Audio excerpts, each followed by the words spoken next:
నమస్కారం, నా పేరు త్రిష. ఛానల్ 9 న్యూస్ కి స్వాగతం. ముందుగా ముఖ్యాంశాలు. విచారణకు కాకాని హాజరు కానున్నారా? కందుకూరు అభివృద్ధిపై నారాయణ సమీక్ష. ఆలయ భూములకు వేలం పాటలు. నెల్లూరు రూరల్లో అభివృద్ధి పరుగులు. కందుకూరు మున్సిపాలిటీ అభివృద్ధికి తన వంతు కృషి చేస్తానని రాష్ట్ర పురపాలక శాఖ మంత్రి పొంగూరు నారాయణ అన్నారు. ఆయన సిఆర్డీఏ కార్యాలయంలో కందుకూరు మున్సిపాలిటీ అభివృద్ధిపై సమీక్షించారు. MLA Inturu Nageswararao, NUDA VC Suryateja, NUDA chairman Kotareddy Srinivasareddy తదితరులు ఈ కార్యక్రమానికి హాజరయ్యారు.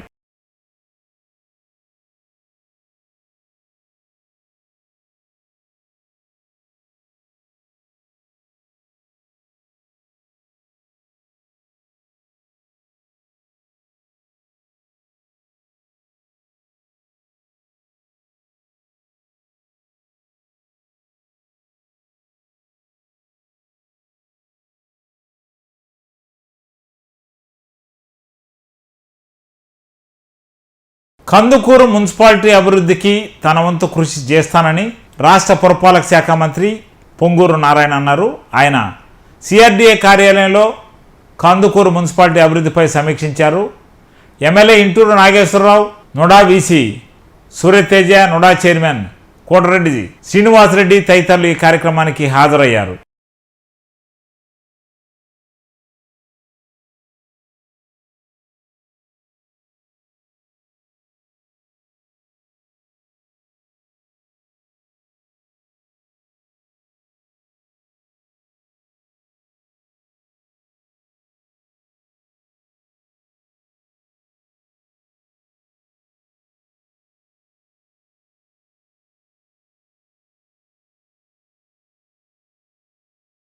బహిరంగ ప్రదేశాల్లో పొగాకు ఉత్పత్తుల వినియోగాన్ని నిషేధించాలని, పబ్లిక్ ప్రదేశాల్లో పొగాకు ఉత్పత్తుల నిషేధంపై పోస్టర్లను ప్రచారం చేయాలని పారిశుద్ధ్య విభాగం అధికారులు, సిబ్బందిని అదనపు కమిషనర్ నందన్ ఆదేశించారు. ఈ సందర్భంగా ఆయన మాట్లాడుతూ బహిరంగ ప్రదేశాల్లో సిగరెట్, బీడీ, ఇతర ఉత్పత్తులను వినియోగించకుండా కఠిన చర్యలు తీసుకోవాలని, 18 సంవత్సరాల కన్నా తక్కువ వయసు ఉన్న చిన్నారులకు పొగాకు ఉత్పత్తుల అమ్మకాలను నిషేధించినట్లు అదనపు కమిషనర్ తెలిపారు. అదేవిధంగా పాఠశాలలకు సమీపంలో 100 యార్డుల దూరంలోపు ఎలాంటి పొగాకు ఉత్పత్తుల విక్రయాలు జరపడాన్ని పూర్తిగా నిషేధించామని తెలిపారు.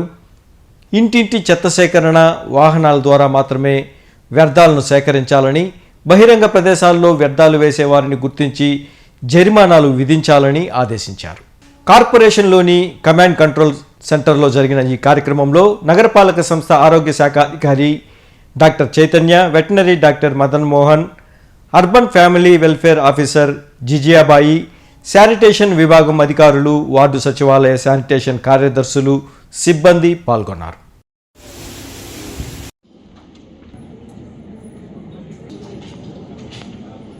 రిమూవ్ చేయించాలంటే టొబాకో కంట్రోల్ ప్రోగ్రాంలో భాగంగా ఈ పొగాకు ఉత్పత్తులు అనేటువంటివి విద్యాలయాల ఆవరణలో కానివ్వండి, అదేవిధంగా బహిరంగ ప్రదేశాల్లో పొగాకు ఉత్పత్తులు వాడకం, సేవించడం అనేది నిషేధించడమైనది. కాబట్టి ఎవరైతే బహిరంగ ప్రదేశాల్లో పొగ తాగడం కానీ, పొగాకు ఉత్పత్తులు వాడడం కానీ చేస్తారో వారిపైన చట్టపరమైనటువంటి చర్యలు తీసుకుంటారు. అదేవిధంగా వారి మీద పెనాల్టీలు కూడా విధించడం జరుగుతుంది. సో దానికి సంబంధించి ఈరోజు Nellore municipal corporation command control సెంటర్లో national tobacco control program district social worker గారు ఇక్కడికి రావడం జరిగింది. వారు బహిరంగ ప్రదేశాల్లో టొబాకో వాడకం మరియు విద్యాలయాల పరిసర ప్రాంతాల్లో టొబాకో ఉత్పత్తుల యొక్క వినియోగం లేదా అక్కడ స్టోర్ చేయడం వంటి వాటి మీద ఉన్నటువంటి సెక్షన్లు, వాటికి సంబంధించి తీసుకోవాల్సినటువంటి చర్యల గురించి వివరించడం జరిగింది. బుచ్చిరెడ్డిపాళెం పట్టణంలోని పెద్దూరులో వెలిసి ఉన్న పుణ్యక్షేత్రమైన కాశీ విశ్వేశ్వర స్వామి ఆలయం భూములకు కవులు వేలంపాట్లను దేవస్థానం ప్రాంగణంలో ఆలయ సిబ్బంది బుధవారం నిర్వహించారు. ఈ సందర్భంగా ఆలయానికి చెందిన మాగాణి భూములకు 3 సంవత్సరాల కాల పరిమితికి కవులు బహిరంగ వేలంపాట్లు నిర్వహించారు. ఇందులో భాగంగా గత సంవత్సరం కంటే ఈసారి ఆలయ భూములకు హెచ్చు వేలంపాట్లు లభించినట్లు ఆలయ నిర్వాహకులు తెలిపారు. దేవస్థానానికి సంబంధించి పాటూరు, ఎల్లాయిపాలెం గ్రామాల్లో ఉన్న భూములకు వేలంపాటలను నిర్వహణ వాయిదా వేసినట్టు దేవాదాయ శాఖ అధికారులకు అనుమతులతో వాటిని తిరిగి నిర్వహిస్తామని వారు తెలిపారు. ఈ కార్యక్రమంలో ఆలయ నిర్వహణ సిబ్బంది, రైతులు పాల్గొన్నారు.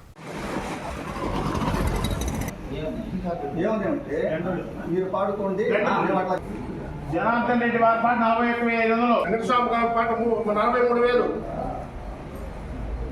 43,000 ఒకటోసారి అయిపోయింది. ఎందుకు వాళ్ళు ముగ్గురు చెప్పేసి ఎందుకు గమ్మనుడాయన్న అర్థం ప్రభాకర్ చేసే పొలం 40,500 ఆయన చెప్పాడు. 50,000 ఆ పిల్లగాడు అన్నాడు.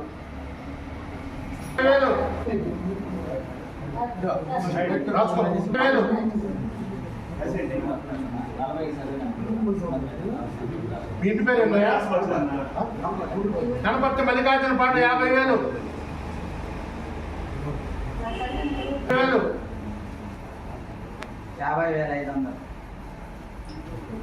రక్తం ప్రభాకర్ రెడ్డి పాట 50,500. కనపర్తి మల్లికార్జున వారి పాట కనపర్తి మల్లికార్జున పాట 60,000. మల్లికార్జున వారి పాట 60,500. రక్తం ప్రభాకర్ రెడ్డి వారి పాట 60,500. రక్తం ప్రభాకర్ రెడ్డి వారి పాట 60,500.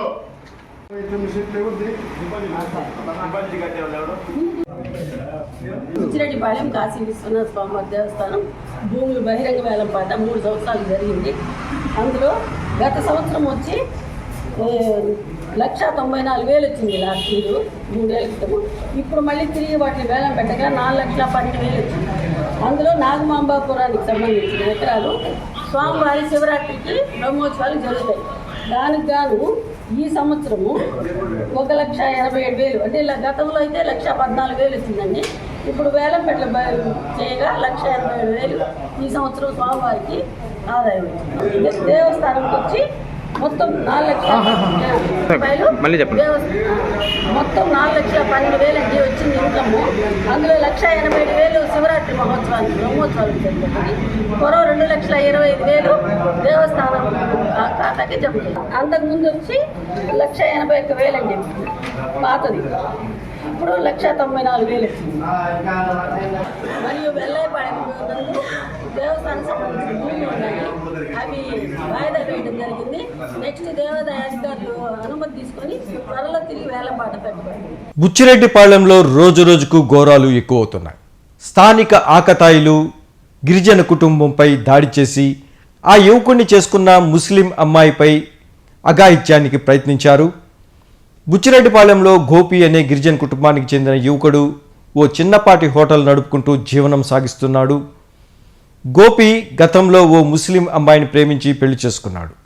ఈ నేపథ్యంలో ఇటీవల కొన్ని రోజుల క్రితం కొంతమందితో గోపి వివాదం ఏర్పడింది. ఆ వివాదం మనసులో పెట్టుకుని బుధవారం గోపి హోటల్ నడుపుకుంటుండగా 3 యువకులు బైక్పై వచ్చి హోటల్ ధ్వంసం చేసి గోపిపై దాడి చేసి అనంతరం అతను భార్యతో గిరిజన యువకుడిని పెళ్లి చేసుకోవడానికి సిగ్గు లేదా అంటూ 3 ఉన్నాం, నిన్ను ఇక్కడే మానభంగం చేస్తామంటూ మహిళ జాకెట్ చించి ఆ మహిళపై లైంగిక దాడి చేయబోయారు. ఆ మహిళ పెద్దగా కేకలు వేయడంతో అక్కడి నుంచి పరారయ్యారు. ఈ సంఘటనపై స్టేషన్లో కంప్లైంట్ చేస్తామని, తమకు న్యాయం చేయాలని, నిందితులను కఠినంగా శిక్షించాలని గోపి కుటుంబం వేడుకుంటుంది.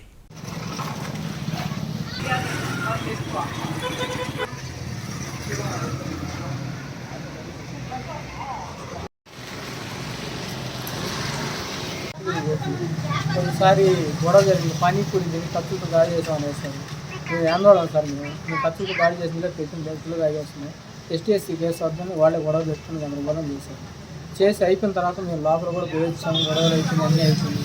సర్దుకొని మాకెందుకు లేని చెప్పి మా పాడికి మేము వ్యాపారం చేసుకుంటుంటే ఈరోజు శ్రీమాంట్ పెట్టుకొని బిర్యానీ ఓపెన్ చేసుకొని పెట్టుకుంటే 1000 రూపాయలు ఖర్చు అయింది సార్ మా పెట్టుబడి అండి. ఈరోజు పెట్టుకొని అన్నీ తెచ్చుకొని ఏం చేసుకుంటే వాళ్ళు వచ్చి దాడి చేసి మిమ్మల్ని మీరు పోయినసారి కొట్టారు కదా, వాళ్ళే పంపించారు, మేము వాళ్ళ పిల్లకాయలు మిమ్మల్ని చంపేయమన్నారు, మీరు ఆందోళనలో ఏం చేస్తారు, సాయిబులు ఆమె చేసుకున్నామని చెప్పి నన్ను ఎదిరించారు.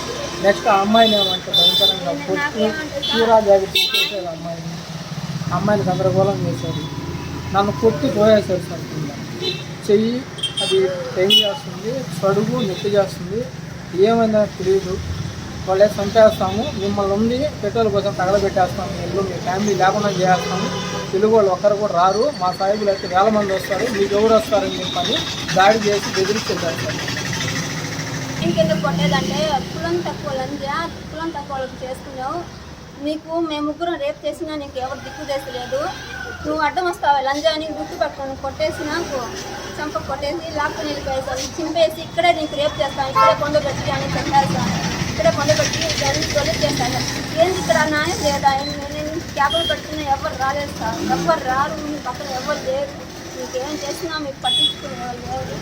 ఇప్పుడే చేసి కులం తక్కువ వాడి కాడ కొనుక్కునేదానికి, మా కాడ ముస్లిమ్స్ వాళ్ళు మా కాడ కొనుక్కోవడానికి, ఒకటి బాగుందా మాది బాగలేదా అని ఎంత బూతులు తిట్టారంటే అంత బూతులు తిట్టారు సార్ ముగ్గురు వచ్చి. నాకేం అర్థం కాక ఏం చేయాలో ఏందని న్యాయానికి అక్కడ పోయాను సార్, పోలీస్ స్టేషన్కి. మాకు న్యాయం వచ్చినట్టు చేయండి సార్, అదే చాలు, మా ప్రాణహాని సార్. ఇద్దరికి చంపేస్తాను అంటున్నారు, ఎవరికి వదలు, పెట్రోల్ వేసి చంపేస్తాను అంటున్నాను సార్. ఇక్కడికి ఉండి లోకం మీద అనేస్తున్నాను సార్ ఒక్కరు కూడా. కార్పొరేట్ స్కూల్స్ నడిపిన భవనంలో తక్కువ ఫీజులతో విద్యను బోధిస్తున్న Sri Vivekananda English medium school ప్రారంభించడం హర్షించదగిన విషయమని టీడీపీ మండల కార్యదర్శి నీలం మల్లికార్జున యాదవ్ చెప్పారు. నెల్లూరు జిల్లా ముత్తుకూరు మండల కేంద్రంలోని సబ్ రిజిస్ట్రార్ ఆఫీస్ ఎదురుగా ఉన్న నూతన భవనంలో Sri Vivekananda English medium school తరగతులను ప్రారంభించారు. కొలగమూడి ఆశ్రమ కమిటీ సభ్యులు, టీడీపీ సీనియర్ నాయకులు ఈదూరు రామ్మోహన్ రెడ్డి ఈ కార్యక్రమానికి ముఖ్య అతిథిగా విచ్చేశారు.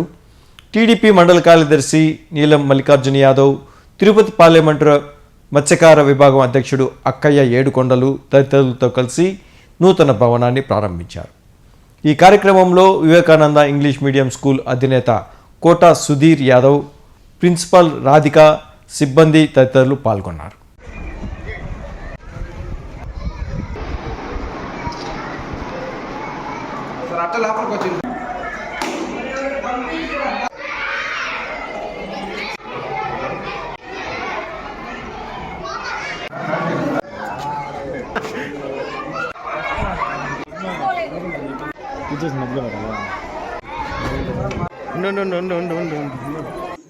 ఈరోజు ముత్తుకూరులో గతంలో ఇదే ప్రదేశంలో ఈ భవనంలో కార్పొరేట్ స్కూల్స్ నచ్చినాయి.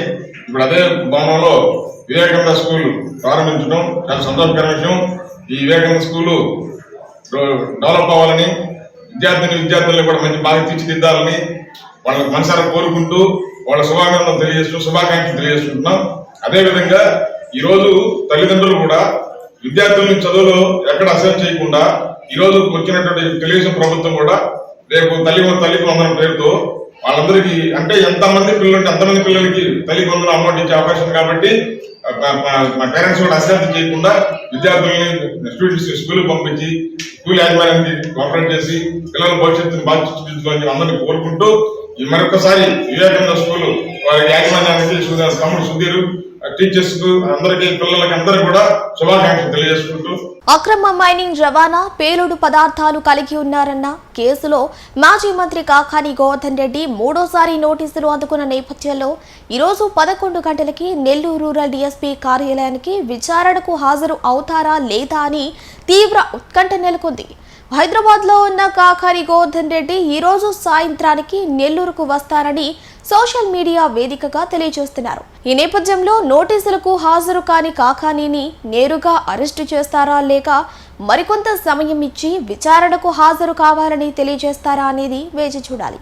ఇదే సమయంలో ఈ కేసులో ముందస్తు బెయిల్ కోసం కాకాని గోవర్ధన్ రెడ్డి హైకోర్టును ఆశ్రయించగా హైకోర్టు తొలుత విచారణ జరిపి అనంతరం 2 రోజులు వాయిదా వేసింది. ఈ రోజు ముందస్తు బెయిల్ పిటిషన్పై న్యాయస్థానం తీర్పు వెల్లడించనుంది.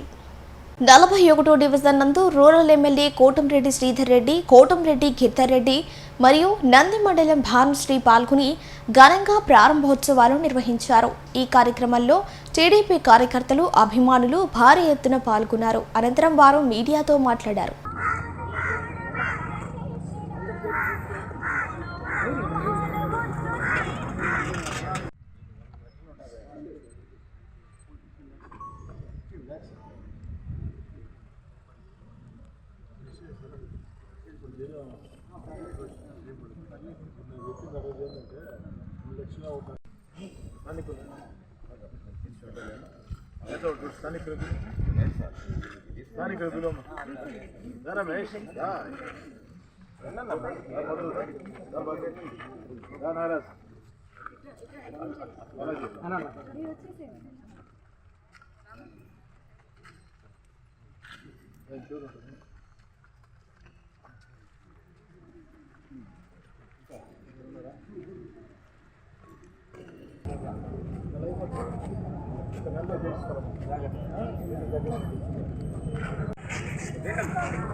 లక్షల రూపాయల వ్యయంతో అభివృద్ధి పనులు.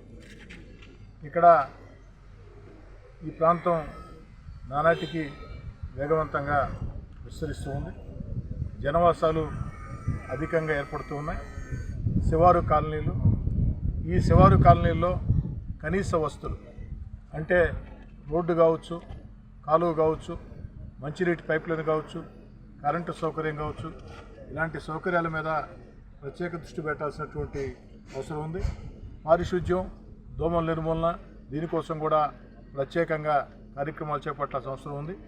వాటన్నిటినీ కూడా ఈ యొక్క ప్రాంతంలో శరవేగంగా చేస్తామని మాట ఇస్తూ, అదేవిధంగా ఈరోజు ప్రారంభించిన పని ఈ నెలాఖరు కల్లా ఎట్టి పరిస్థితుల్లో పూర్తి సాధిస్తామని కాంట్రాక్టర్ అధికారులు కూడా చెప్పడం జరిగింది. వాళ్ళు అభినందిస్తూ, అదేవిధంగా ఎక్కడా కూడా నాణ్యతా ప్రమాణాల విషయంలో రాజీ పడవద్దని అధికారులు స్పష్టంగా చెప్పడం జరిగింది. ముఖ్యంగా ఈ యొక్క అభివృద్ధి పనులు జరిగిన తర్వాత అభివృద్ధి పనులు నాణ్యతతో జరగటం ఎంత ముఖ్యమో క్యూరింగ్ కూడా అంత ముఖ్యం. ఆ క్యూరింగ్ విషయంలో చాలా దగ్గర ప్రత్యేక పర్యవేక్షణ లేక ఇబ్బందులు పడే పరిస్థితుల్లో అధికారులు స్పష్టంగా చెప్పడం జరిగింది. ఎట్టి పరిస్థితుల్లో మీరు నిర్దేశించినటువంటి కాల పరిమితి ప్రకారం క్యూరింగ్ జరగాల్సిందే. అవన్నీ కూడా ఫోటోలు, వీడియోలు కూడా ఎప్పటికప్పుడు ప్రతిరోజు సాయంకాలం కూడా రూరల్ ఎమ్మెల్యే కార్యాలయానికి పంపించాలని కూడా చెప్పడం జరిగింది. అదేవిధంగా ఈ ప్రాంతంలో మరో రోడ్డు కూడా ఉంది. ఆ రోడ్డు కూడా జూన్లో వచ్చే నిధులతో ఏర్పాటు చేస్తామని, అంతేకాకుండా మరీ ముఖ్యంగా ఈ ప్రాంతంలో మసీదు ఉంది. ఈ యొక్క మసీదుకి ఇక్కడి నుంచి వెళ్ళేదానికి రోడ్డు అత్యంత అధ్వానంగా ఉంది. ఈ రోడ్డు కూడా 15 లక్షల రూపాయలు వ్యయం అవుతుందని చెప్పారు. రాబోయే రోజుల్లో అతి త్వరలో, వీలైనంత త్వరలో ఎప్పుడు నిధుల అవకాశం దొరికినా ఈ యొక్క మసీదుకి వెళ్ళే ఈ 15 లక్షల రూపాయల రోడ్డు మీద ప్రత్యేక దృష్టి పెట్టి దాన్ని కూడా చేస్తానని చెప్పని ఖచ్చితంగా మాట చెప్తూ, ప్రజలందరూ కూడా నేను పిలుపునిచ్చేది ఒకటే, ప్రతి దగ్గర కూడా అభివృద్ధి పనుల విషయంలో ప్రజల చేతే శంకుస్థాపనలు చేయిస్తూ ఉన్నాం. స్థానిక ప్రజల చేతే మీరు ఆ కాంట్రాక్టర్కి, అధికారులకు కూడా పూర్తిగా సహకరించి ఆ పనులు పూర్తి చేసుకోవాల్సిన బాధ్యత ఉంది. రోడ్లు వేసేటప్పుడు ఎక్కడైనా అవసరం వస్తే కొన్ని ప్రాంతాల్లో ఆక్రమణలు తొలగించాల్సి ఉంటుంది. కాలువలు కట్టేటప్పుడు కూడా కొన్ని ప్రాంతాల్లో ఆక్రమణలు తొలగించాల్సి ఉంటుంది. దానికి సహకరించండి. అలా సహకరించుకుంటే ఎప్పటికీ అభివృద్ధి సాధ్యం కాదు.